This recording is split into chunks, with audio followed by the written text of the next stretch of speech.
नमस्कार दोस्तों, textile committee ये आपकी मिनिस्ट्री ऑफ टेक्सटाइल के अंडर स्टैट्यूटरी बॉडी है। यहाँ से आपके लिए वेरियस पोस्ट के लिए वैकेंसीज आई हैं और इन वैकेंसीज के बारे में ज़्यादातर किसी को नहीं पता, ये सबकी नॉलेज में नहीं है। ये एक हिडन अपॉर्चुनिटी आपके लिए है, ठीक है। और अब आपको पता ही है ministry of textile government of India का ही है, मतलब गवर्नमेंट ऑफ इंडिया के अंडर ही है। और बात करें आगे कि इसमें किस किस पोस्ट के लिए आपकी वैकेंसीज है, कितनी वैकेंसीज है और आपको कैसे अप्लाई करना है, कब तक अप्लाई करना है, सिलेक्शन प्रोसीजर क्या है, एप्लीकेशन प्रोसेस क्या है, सारी इंपॉर्टेंट डिटेल्स हम इस वीडियो में डिस्कस करेंगे। तो वीडियो को एंड तक देखिए ताकि आपके पास कोई भी डाउट ना रहे और अगर कोई डाउट आए तो आप मुझसे बेझिझक पूछ सकते हैं। तो जैसा कि मैंने बताया, यहाँ पर लिखा ही गया है कि ये जो टेक्सटाइल कमेटी है ये स्टैट्यूटरी बॉडी है, established under an act of parliament in year 1963 and is functioning under the administrative control of the Ministry of Textile, Government of India. The Textile Committee is engaged in various activities for promotion of quality in textile industry. तो पता चल गया आपको कि textile committee क्या है और किस मिनिस्ट्री के अंडर है। आप नाम से ही पता चल रहा होगा आपको कि टेक्सटाइल मिनिस्ट्री के अंडर है। तो अब आगे बढ़ते हैं और जानते हैं पोस्ट, ठीक है। तो पहली पोस्ट, अच्छा ये जो आपकी पोस्ट है ग्रुप ए, बी और सी है, अच्छी खासी आपकी पोस्ट है, अच्छा खासा आपको पैसा मिलने वाला है। तो शुरू करते हैं पहली पोस्ट के साथ जिसका नाम है deputy director laboratory. Group A की पोजीशन है ये। नंबर ऑफ पोजीशन इसमें टोटल 2 है और दोनों ही आपकी अनरिजर्व के लिए है। पे स्केल इसका 11 है, मतलब इसमें सैलरी आपकी 67,770 रुपीज से 2,08,700 के बीच में बनेगी, ठीक है। और इसमें जो एज लिमिट है वो 27 से 35 साल के बीच में है, ठीक है। एज ग्रुप जिनका भी एज जो है 27 से 35 साल के बीच में आती है वो इसमें अप्लाई कर सकते हैं। बाकी इसमें आपको रिजर्वेशन भी मिलेगा, उसे हम आगे देख लेंगे। तो रिजर्वेशन वैसे आपको पता ही है कि SC ST OBC PWD categories को मिलता है, तो और EWS को भी मिलता है, तो इनको जो है रिजर्वेशन का बेनिफिट मिलेगा, उनको एज में रिलैक्सेशन मिल जाएगा। फिर क्वालिफिकेशन और एक्सपीरियंस की बात करें तो इसमें एसेंशियली जो क्वालिफिकेशन आपको चाहिए, फर्स्ट या फिर सेकंड क्लास की आपकी मास्टर डिग्री होनी चाहिए फिजिक्स में या फिर केमिस्ट्री में और with at least 5 year research experience in related branch, ठीक है। तो आपने जो है 60% या 60% से ऊपर या फिर 50% से 60% के बीच की, मतलब बीच में परसेंटेज आपकी आई हो मास्टर डिग्री में, और आपकी जो मास्टर डिग्री है यानी MA है वो आपकी फिजिक्स या केमिस्ट्री में होनी चाहिए और कम से कम 5 साल का एक्सपीरियंस होना चाहिए आपका रिलेटेड ब्रांच में, ठीक है। अब आगे बात करें तो इसमें आपको डिजायरेबल क्वालिफिकेशन भी देखने को मिलेगी, तो वो हम देख लेते हैं। अगर आपके पास नहीं है तब भी आप इसमें अप्लाई कर सकते हैं, ठीक है। तो आपके पास अगर डॉक्टोरल डिग्री है और मेल एक्सपीरियंस है, नॉलेज है ऑफ एप्लीकेशन स्टैटिस्टिकल मेथड की, फिर नॉलेज ऑफ फ्रेंच और जर्मन लैंग्वेज की है, तो आपको इसमें प्रीफरेंस मिल जाएगी। अगर आपके पास ये डिजायरेबल क्वालिफिकेशन नहीं भी है तब भी आप इसमें अप्लाई कर सकते हैं और मेरे ख्याल से कमी कैंडिडेट के पास होगी और ऊपर से ये आपका जो है नोटिफिकेशन इतना पब्लिक भी नहीं है, इतना लोगों को पता भी नहीं है, तो इसमें आप अप्लाई करिए अगर आपके पास एसेंशियल वाली क्वालिफिकेशन है, ठीक है। फिर नेक्स्ट बात करें तो ये पोस्ट आपकी असिस्टेंट डायरेक्टर लेबोरेटरी की ग्रुप ए की पोजीशन है। ग्रुप ए की पोजीशन का जो पे लेवल है वो लगभग सेम रहता है, ठीक है। और बात करें पोस्ट की कि कितनी वैकेंसीज आई है इस पोस्ट में, तो 4 वैकेंसीज है जिसमें से 3 अनरिजर्व के लिए है और एक ओबीसी के लिए है। पे स्केल जो इसमें है वो 10 है, ठीक है। लगभग सेम आपकी सैलरी रहेगी 56,100 से 1,77,500 के बीच है और इसमें जो एज लिमिट आपकी 21 से 30 साल के बीच में है। क्वालिफिकेशन की बात करें एसेंशियल की तो फर्स्ट क्लास या सेकंड क्लास की आपके पास मास्टर डिग्री होनी चाहिए फिजिक्स या केमिस्ट्री में, और इसमें आपसे कोई एक्सपीरियंस नहीं मांगा है। तो फिजिक्स या केमिस्ट्री में अगर आपने मास्टर डिग्री की है जिसमें आपके 50 से 60% या फिर 60% से ऊपर है तो आप इसमें अप्लाई कर सकते हैं। मतलब है कि 50% अगर आपको ऊपर है ना आपके मास्टर डिग्री में तो आप अप्लाई कर सकते हैं ऊपर वाली दोनों ही पोस्ट के लिए। बाकी की क्वालिफिकेशन हम डेफिनेटली देखने वाले हैं। डिजायरेबल में डॉक्टरल डिग्री है, रिसर्च एक्सपीरियंस है अगर आपके पास टेक्सटाइल टेस्टिंग एंड टेक्नोलॉजी में और नॉलेज है स्टैटिस्टिक्स की, तो इसमें आपको प्रेफरेंस मिल जाएगी, ठीक है। फिर नेक्स्ट पोस्ट की बात करें तो ये पोस्ट आपकी है असिस्टेंट डायरेक्टर और ग्रुप ए की पोजीशन है। वैकेंसी का नंबर टोटल 5 है जिसमें से 2 अनरिजर्व के लिए है, 2 ओबीसी के लिए है और आपकी एक EWS के लिए है और एक पोस्ट आपकी रिजर्व की गई है यानी हॉरिजॉन्टल रिजर्वेशन दिया गया है PWD कैंडिडेट को, और इसमें भी सब कैटेगरी आपकी ब्लाइंडनेस एंड लो विजन की है। फिर पे स्केल की बात करें तो 10 पे स्केल है, ठीक है, और 56,100 से 1,77,500 रुपए के बीच में आपकी सैलरी रहेगी और आपकी जो एज लिमिट है 28 साल से ज़्यादा नहीं होनी चाहिए, ठीक है। 28 साल के अंडर वाले इसमें भर सकते हैं। फिर एसेंशियल क्वालिफिकेशन की बात करें तो इसमें आपके पास डिग्री होनी चाहिए at least high school second class, at least high second class होना चाहिए in textile manufacturing technology from a recognised institute. तो अगर आपने जो है डिग्री ली है अपनी टेक्सटाइल मैन्युफैक्चरिंग टेक्नोलॉजी से तो आप इसमें अप्लाई कर सकते हैं। उसमें परसेंटेज आपकी 50% से ऊपर होनी चाहिए। फिर नेक्स्ट बात करें कि इसमें एक्सपीरियंस कितना हो आपके पास, तो एक्सपीरियंस में आपसे मांगा है 5 साल का in a position of responsibility in the production of textile. तो जहां पर आपने टेक्सटाइल के प्रोडक्शन की अपनी रिस्पांसिबिलिटी ली है, ठीक है, उसमें काम किया है 5 साल तक, तो आप इसमें अप्लाई कर सकते हैं। डिजायरेबल की बात करें तो पोस्ट ग्रेजुएशन की डिग्री आपने ली है टेक्सटाइल मैन्युफैक्चरिंग टेक्नोलॉजी में और सम एक्सपीरियंस है in standardisation of specification for textile, तो इसमें आपको क्या कहते हैं प्रेफरेंस मिल जाएगी। नेक्स्ट पोजीशन आपकी स्टैटिस्टिकल ऑफिसर की ग्रुप ए की पोजीशन है, एक ही इसमें आपकी वैकेंसी है, वो भी अनरिजर्व के लिए लेवल 10 है जिसमें सैलरी सेम है आपकी 56,100 से 1,77,500 रुपए के बीच में। एज लिमिट की बात करें तो 25 से 35 साल के बीच वाले इसमें अपना फॉर्म भर सकते हैं। और क्वालिफिकेशन की बात करें एसेंशियल की तो at least second class post graduate की डिग्री आपके पास होनी चाहिए इन मैथमेटिक्स या फिर statistics with some papers in statistics, ठीक है। तो आपने अपने पोस्ट ग्रेजुएशन की डिग्री ली हो 50% से ऊपर के साथ और वो जो स्पेशलाइजेशन होनी चाहिए मैथमेटिक्स में होनी चाहिए या फिर स्टैटिस्टिक्स में होनी चाहिए, और आपने जो अपने पेपर कुछ पढ़े हो वो स्टैटिस्टिक्स से पढ़े हो। आप मैथमेटिक्स किया होगा तो डेफिनेटली पढ़ा होगा, या स्टैटिस्टिक्स में आपने अपनी MA करी होगी तब भी आपने ये सब्जेक्ट जरूर पढ़ा होगा। फिर 5 साल का एक्सपीरियंस आपसे मांगा है स्टैटिस्टिकल वर्क का।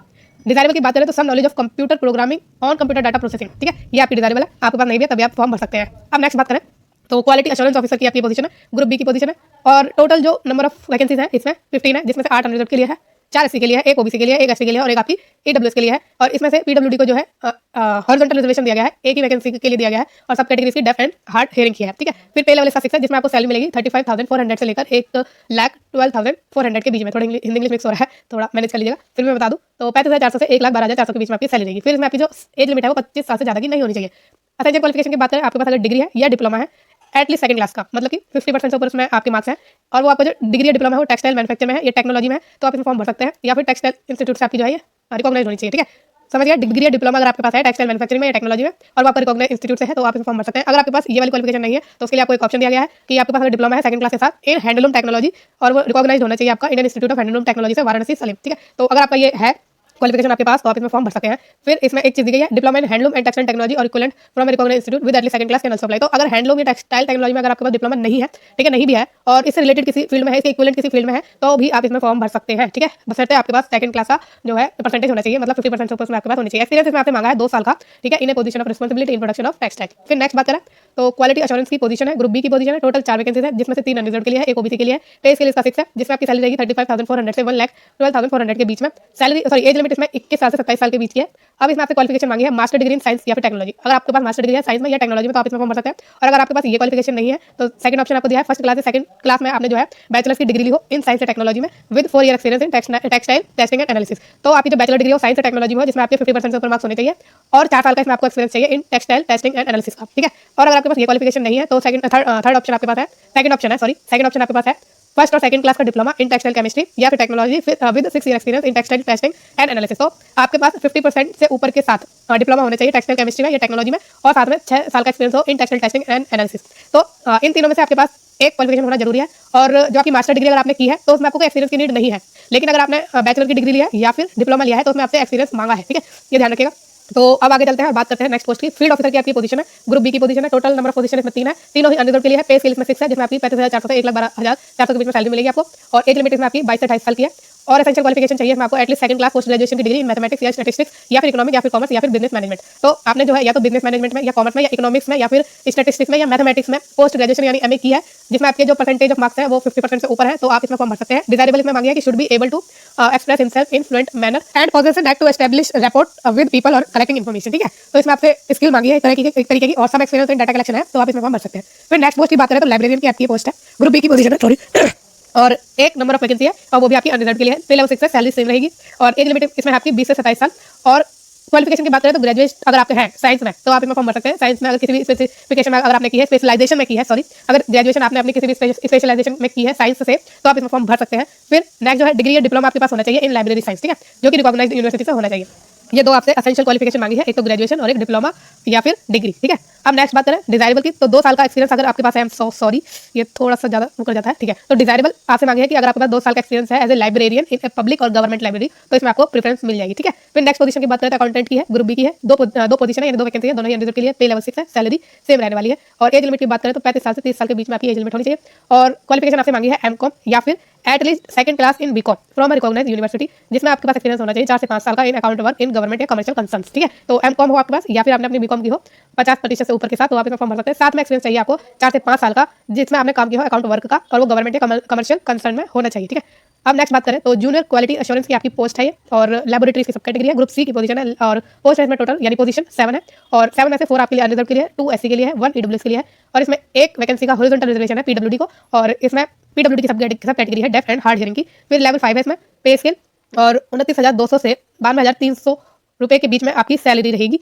एज लिमिट की बात करें तो 19 से 25 साल की एज लिमिट आपकी होनी चाहिए, ठीक है, के बीच में एज होनी चाहिए। और क्वालिफिकेशन आपको चाहिए बैचलर की डिग्री इन साइंस या फिर टेक्नोलॉजी। अगर आपके पास बैचलर की डिग्री नहीं है तो आपने जो है फर्स्ट क्लास या सेकंड क्लास के साथ डिप्लोमा इन टेक्सटाइल केमिस्ट्री या टेक्नोलॉजी में किया हो जिसमें आपसे एक्सपीरियंस भी मांगा है विद 2 साल का और वो आपका जो एक्सपीरियंस है वो टेक्सटाइल टेस्टिंग एंड एनालिसिस में होना चाहिए। तो अगर आपने बैचलर डिग्री ली है तो आपको कोई एक्सपीरियंस की नीड नहीं है, ठीक है। लेकिन अगर आपने डिप्लोमा लिया है तो आपको 2 साल का एक्सपीरियंस इसमें चाहिए, ठीक। अब बढ़े आगे और नेक्स्ट पोजीशन की बात करें तो जूनियर इन्वेस्टिगेटर की पोजीशन है, ग्रुप सी की है, टोटल नंबर ऑफ वैकेंसी है 2, एक अनरिजर्व्ड के लिए, एक ईडब्ल्यूएस के लिए, लेवल 5 है, सेम सैलरी है और 22 से 28 साल के बीच में आपकी एज लिमिट है। एसेंशियल क्वालिफिकेशन की बात करें तो आपने सेकंड क्लास के साथ अपनी ग्रेजुएशन की डिग्री ली है इन मैथमेटिक्स या स्टैटिस्टिक्स या फिर इकोनॉमिक या कॉमर्स में तो आप इसमें फॉर्म भर सकते हैं। प्रीफरेबली अगर पोस्ट ग्रेजुएट डिग्री ली हुई आपने इन मैथमेटिक्स स्टैटिस्टिक्स या इकोनॉमिक्स और कॉमर्स तो आप इसमें फॉर्म भर सकते हैं, ठीक है। अब नेक्स्ट बात करें डिजायरेबल की तो the candidate should be able to express himself for collecting information. ये एक स्किल है आपकी कि आप जो है एबल हो अपने आप को एक्सप्रेस करने में कि आप इन्फॉर्मेशन कलेक्ट कर सकते हैं, ठीक है। और सम एक्सपीरियंस अगर आपके पास है डाटा कलेक्शन का तो भी आपको इसमें प्रेफरेंस मिल जाएगी, ठीक है। नेक्स्ट बात करें जूनियर ट्रांसलेटर की पोजीशन की, ग्रुप सी की पोजीशन है, एक ही आपकी वैकेंसी है, वो भी अनरिजर्व्ड के लिए, पे लेवल 6 है जिसमें आपकी सैलरी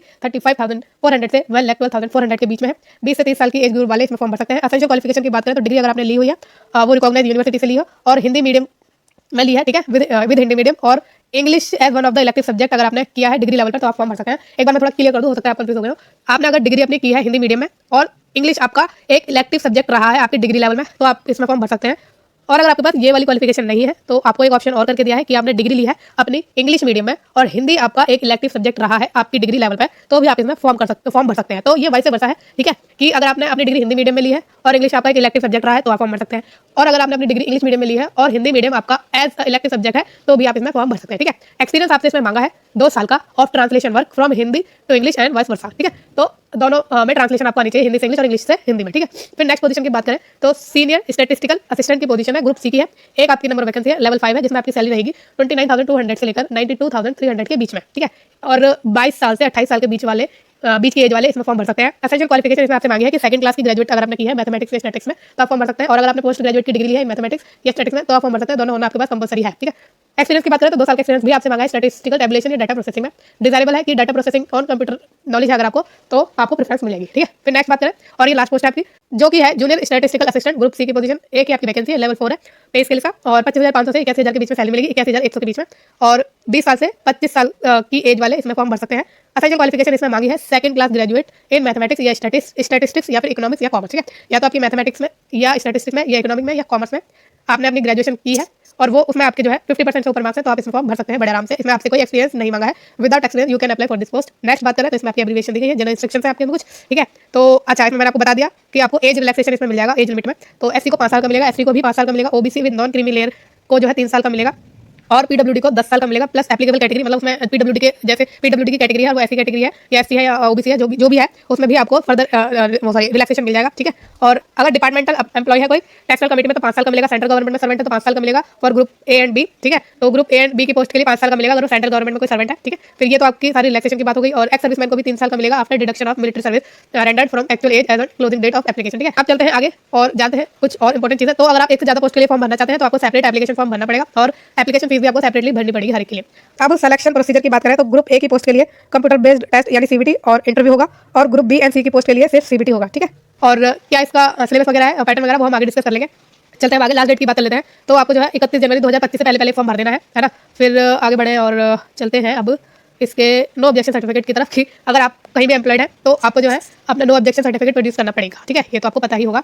और रिजर्वेशन सर्टिफिकेट रिलैक्सेशन वगैरह की बात की गई है, तो हम सीधा अब चलते हैं इसके जो सिलेबस वगैरह की तरफ, क्योंकि हमने ऑलरेडी सारी इन्फॉर्मेशन का जो डिस्कशन है वो कर लिया है ना। ये सारा आपका एप्लीकेशन प्रोसेस है, आपका जो ये एप्लीकेशन फॉर्म है वो ऑनलाइन भरा जाएगा, है ना। तो जिसका लिंक आपको इस वीडियो के डिस्क्रिप्शन बॉक्स में मिल जाएगा, वहाँ से डायरेक्टली जाकर आप अप्लाई कर सकते हैं।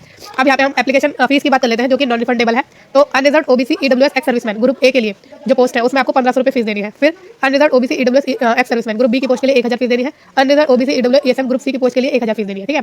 अब candidate belonging to SC ST person with disability eligible for reservation are excepted from payment of fees. तो अगर आप किसी कैटेगरी से बिलोंग करते हैं तो आपको जो है कोई फीस नहीं देनी है, ठीक है। एससी एसटी और पीडब्ल्यूडी को कोई भी फीस नहीं देनी है। फिर नेक्स्ट चलते हैं आगे और बात करते हैं कि कहाँ पर बात करने वाला था, हाँ, इसके जो एग्जाम पैटर्न की चीज़ें थी उसमें बात करने वाले थे ना। तो वही चलते हैं सीधा, हाउ टू अप्लाई, ऑनलाइन आपको अप्लाई करना है, ठीक है। ऑनलाइन अप्लाई करना है जिसका लिंक आपको इस वीडियो के डिस्क्रिप्शन बॉक्स में मिल जाएगा। अरे यार आजा, कहाँ पर है इसका वो, ये सारी चीज़ें बताई गई, हमें इंप्रेशन जाएगा, फोटोग्राफ जाएंगे आपकी, ऑनलाइन अपलोड होंगे, है ना। और बहुत धीरे बढ़ रहा है, ये प्रॉब्लम हो रही है, ठीक है। तो ये आपका टेस्ट है, ठीक है। टेस्ट स्ट्रक्चर है, सिलेबस है और प्रोसेस फॉर अराइविंग स्कोर, ये सब चीज़ें दी गई हैं कि आपको कितने एग्जामिनेशन इसकी में आपकी क्या रहने वाली है, ठीक है। तो इसमें हम जो आपके सब्जेक्ट है वो देखेंगे और सब्जेक्ट भी हम जो हेडलाइन है उसकी वही देखेंगे। जो इन डेप्थ है वो आपको खुद देखना पड़ेगा क्योंकि इसमें हर एक पोस्ट के लिए अलग अलग होगा, तो इतना लंबा हम डिस्कस नहीं कर सकते जिसकी वजह से वीडियो लंबा हो जाए, आपके लिए बोरिंग हो जाए, तो ऐसा नहीं करेंगे। तो इसकी ओवरऑल हेडलाइन देखेंगे, आउटलाइन देखेंगे कि क्या सिलेबस है, कितने नंबर ऑफ क्वेश्चन आने वाले, क्या आपके मार्क्स मिलने वाले, टोटल नंबर ऑफ क्वेश्चन क्या रहेंगे। तो जो आपकी पोस्ट है deputy director lab, assistant director labs, quality assurance officer lab, junior quality assurance officer lab, ये जो आपकी सारी पोस्ट है इनके लिए जो आपकी सब्जेक्ट एंड कंटेंट है वो देख लेते हैं कि टेक्निकल इंटेलिजेंस एंड रीजनिंग के क्वेश्चन आपके आएंगे और ये आपके ऑब्जेक्टिव टाइप के क्वेश्चन रहेंगे, ठीक है।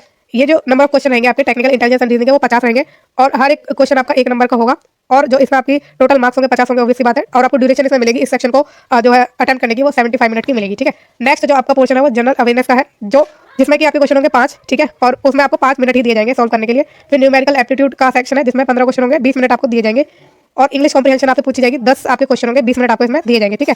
और बाकी टोटल मार्क्स पता है, जब 1 नंबर का क्वेश्चन है तो जितने क्वेश्चन होंगे उतने ही आपके नंबर भी रहने वाले हैं। नेक्स्ट बात करें तो इसमें आपका डिस्क्रिप्टिव टाइप का पेपर भी होगा, ठीक है। डिस्क्रिप्टिव टाइप में क्या कंटेंट आने वाला है, लेटर राइटिंग आएगी इंग्लिश की, नंबर ऑफ क्वेश्चन 1 रहेगा और जो आपके टोटल मार्क्स होंगे, एक क्वेश्चन के जो टोटल मार्क्स है वो 10 है और आपको 15 मिनट दिए जाएंगे इसके लिए, ठीक है। फिर ऐसे आपसे पूछा जाएगा और जो ऐसे होगा ना आपको वो करंट अफेयर के बेस पर होगा, आपकी नॉलेज टेस्ट करने के लिए होगा, सब्जेक्ट राइटिंग स्किल और कमांड ओवर लैंग्वेज, ठीक है। तो आपका करंट अफेयर के ऊपर ऐसे लिखने को आएगा, तो अपना करंट अफेयर मजबूत करके चलिएगा।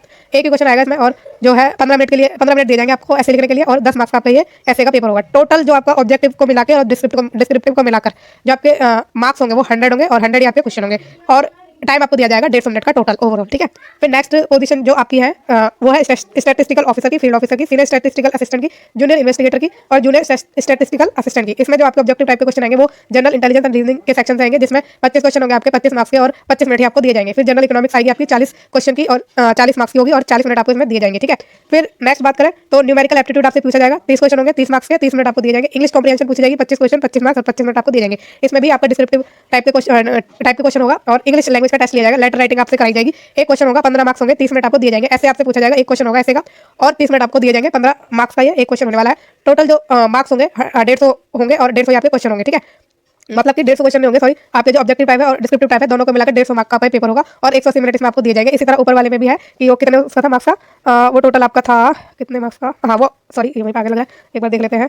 वैसे मैंने बता दिया ना आपको कि कितने मार्क्स का है, ओके हाँ। तो 100 मार्क्स का आपका पेपर है जो ऊपर वाला सेक्शन में डिस्कस करा और 150 मिनट इसमें आपको दिए जाएंगे। इसमें आपके इसमें अलग टाइम है और इसमें अलग टाइम, ठीक है।